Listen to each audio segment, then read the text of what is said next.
न्यायों की पुस्तक अध्याय 5। न्यायों की पुस्तक अध्याय 5। दबोरा का गीत। उस दिन दबोरा और अबीनोअम के पुत्र बाराक ने यह गीत गाया कि इसराइल के अगुओं ने जो अगुवाई की और प्रजा जो अपनी इच्छा से भरती हुई, इसके लिए यहोवा को धन्यवाद कहो। हे राजाओं सुनो, हे अधिपतियों कान लगाओ। मैं आप यहोवा के लिए गीत गाऊंगी। इसराइल के परमेश्वर यहोवा का मैं भजन करूंगी। हे यहोवा, जब तू सेईर से निकल चला, जब तूने एदोम के देश से प्रस्थान किया, तब पृथ्वी डोल उठी और आकाश टूट पड़ा, बादल से भी जल बरसने लगा। यहोवा के प्रताप से पहाड़, इसराइल के परमेश्वर यहोवा के प्रताप से वह सीनै पिघलकर बहने लगा। अनाथ के पुत्र शमगर के दिनों में और याएल के दिनों में सड़कें सूनी पड़ी थी और बटोही पगडंडियों से चलते थे। जब तक मैं दबोरा न उठी, जब तक मैं इसराइल में माता होकर न उठी, तब तक गाँव सुने पड़े थे। नए नए देवता माने गए। उस समय फाटकों में लड़ाई होती थी। क्या 40,000 इसराइलियों में भी ढाल व बर्छी कहीं देखने में आती थी? मेरा मन इसराइल के हाकिमों की ओर लगा है, और जो प्रजा के बीच में अपनी ही इच्छा से भर्ती हुए। यहोवा को धन्य कहो।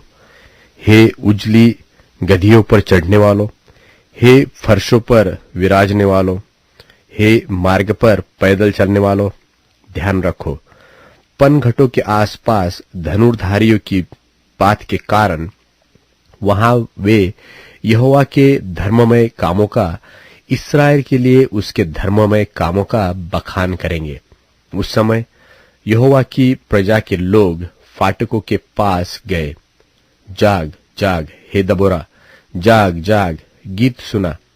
हे बाराक उठ। हे अबीनोअम के पुत्र, अपने बंधुओं को बंधुआई में ले चल। उस समय थोड़े से रईस प्रजा समेत उतर पड़े। यहोवा शूरवीरों के विरुद्ध मेरे हित उतर आया। एप्रैम में से वे आए जिसकी जड़ अमालेक में है।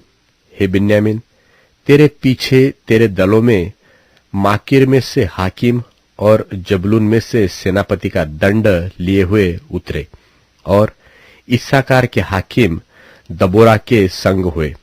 जैसा इस्साकार वैसा ही बाराक भी था। उसके पीछे लगे हुए वे तराई में झपट कर गए। रूबेन की नदियों के पास बड़े बड़े काम मन में ठाने गए। तू चरवाहों का सीटी बजाना सुनने को भेड़शालों के बीच क्यों बैठा रहा? रूबेन की नदियों के पास बड़े काम सोचे गए। गिलाद यर्दन पार कर गया, और दान क्यों जहाजों में रह गया? आशेर समुद्र के तीर पर बैठा रहा और उसकी खाड़ियों के पास रह गया। जबलून अपने प्राण पर खेलने वाले लोग ठहरे। नप्ताली भी देश के ऊंचे ऊंचे स्थानों पर वैसा ही ठहरा। राजा आकर लड़े। उस समय कनान के राजा मगिदो के सोतों के पास तानाक में लड़े, पर रुपयों का कुछ लाभ न पाया। आकाश की ओर से भी लड़ाई हुई, वरन तारों ने अपने अपने मंडल से सिसरा से लड़ाई की।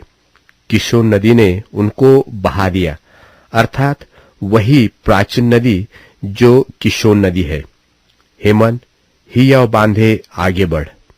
उस समय घोड़े के खुरों से टाप का शब्द होने लगा। उनके बलिष्ठ घोड़ों के कूदने से यह हुआ।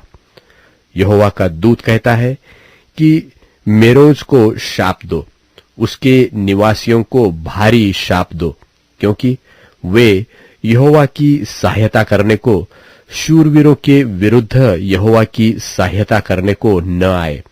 सब स्त्रियों में से केनी हेवेर की स्त्री याएल धन्य ठहरेगी।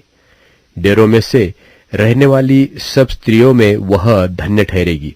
सिसरा ने पानी मांगा, उसने दूध दिया। रईसों के योग्य बर्तन में वह मक्खन ले आई। उसने अपना हाथ खूंटी की ओर, अपना दाहिना हाथ बढ़ई के हथौड़े की ओर बढ़ाया और हथौड़े से सिसरा को मारा, उसके सिर को फोड़ डाला और उसकी कनपटी को आर पार छेद दिया। उस स्त्री के पांव पर वह झुका, वह गिरा, वह पड़ा रहा। उस स्त्री के पांव पर वह झुका, वह गिरा, जहां झुका वही मरा पड़ा रहा। खिड़की में से एक स्त्री झांक कर चिल्लाई। सिसरा की माता ने झिलमिली की ओट से पुकारा कि उसके रथ के आने में इतनी देर क्यों लगी, उसके रथों के पहियों को अबेर क्यों हुई है।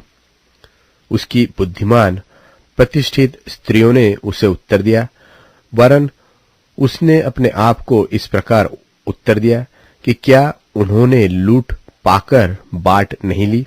क्या एक एक पुरुष को एक एक वरन दो दो कुंवारियां और सिसरा को रंगे हुए वस्त्र की लूट, वरन बूटे काढ़े हुए रंगीले वस्त्र की लूट और लूटे हुओं के गले में दोनों और बूटे काढ़े हुए रंगीले वस्त्र नहीं मिले? हे यहोवा, तेरे सब शत्रु ऐसे ही नाश हो जाए, परंतु उसके प्रेमी लोग प्रताप के साथ उदय होते हुए सूर्य के समान तेजोमय हो। फिर देश में 40 वर्ष तक शांति रही। देश में